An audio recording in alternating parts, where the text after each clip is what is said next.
The Russian economy is rapidly slowing down. There are no new sources of revenue, inflation is through the roof, and entire sectors are collapsing one after another. At the same time, the budget is sinking deeper into debt dependency. Right now, the main goal of the Russian government is to at least try to slow down this decline somehow. But so far, it's not going very well. Let's talk about the crisis processes in the Russian economy and how this affects the Kremlin's ability to continue waging an aggressive war. In less than 2 months, starting January 1st, 2026, Russia will join the club of countries with the highest VAT rates in the world. The value-added tax is being raised from 20% to 22%. Moreover, under the new rules, companies with revenues starting from 10 million rubles will become VAT payers. Previously, this obligation applied to those with revenues starting from 60 million. According to many economic experts, this will be a serious blow to Russian businesses, especially small and medium-sized ones.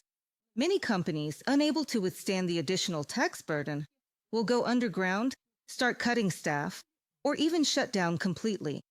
Raising Russia's main tax and expanding the number of payers is an unscheduled measure.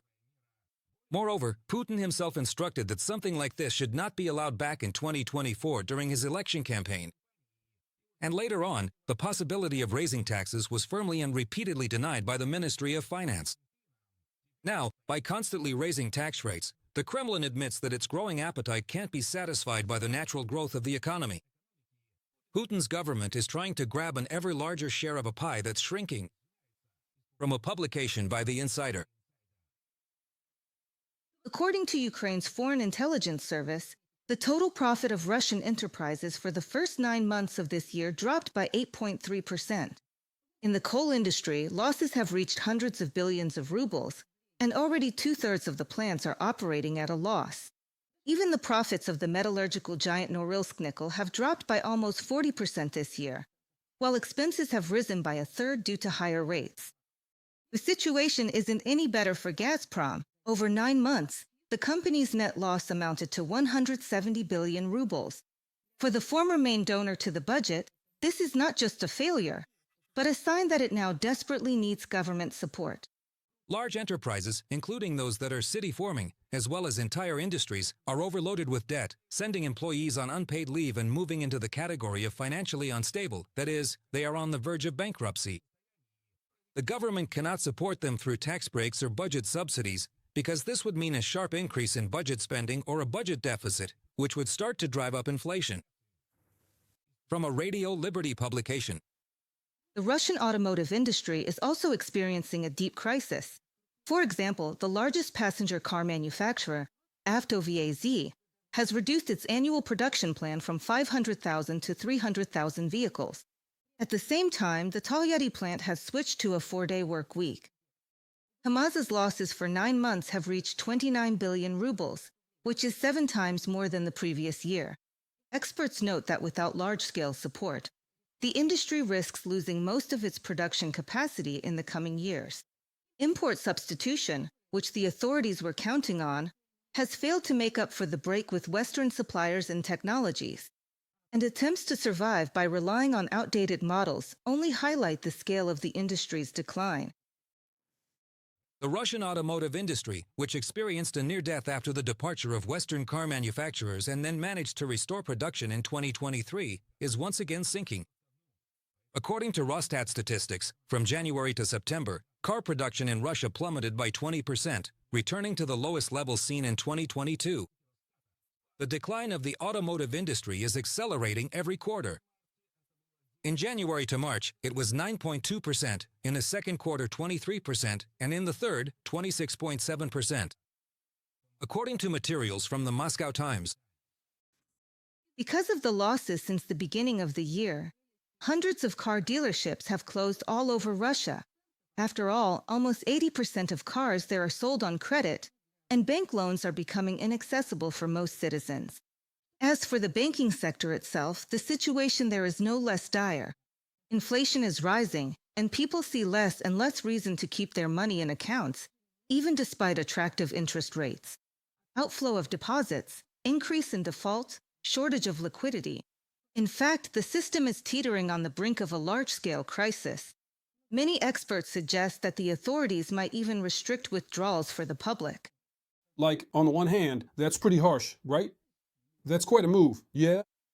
But on the other hand, we remember how, when they had a crisis in March 2022, they actually did restrict foreign currency deposits, like withdrawals.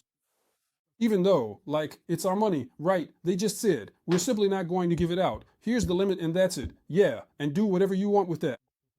So, this is a really interesting point, the disappearance of that gap between high deposit yields and inflation. So now, inflation is still high, but deposits aren't as profitable anymore, right? Basically, all of this is hanging on the edge of a cliff.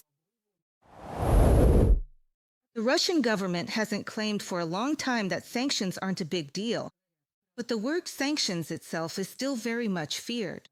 That's why they came up with the phrase, geopolitical difficulties negatively impacting the economy, although numbers speak louder than any words or phrases here. According to Ukrainian intelligence, just from the end of cooperation between global companies and Rosneft and Lukoil, the aggressor country will lose at least $50 billion a year. U.S. sanctions have already led to the sharpest drop in Russian oil maritime exports since the beginning of 2024. According to Bloomberg, some Russian oil never reaches refineries and remains at sea, with Russians using tankers simply as temporary storage.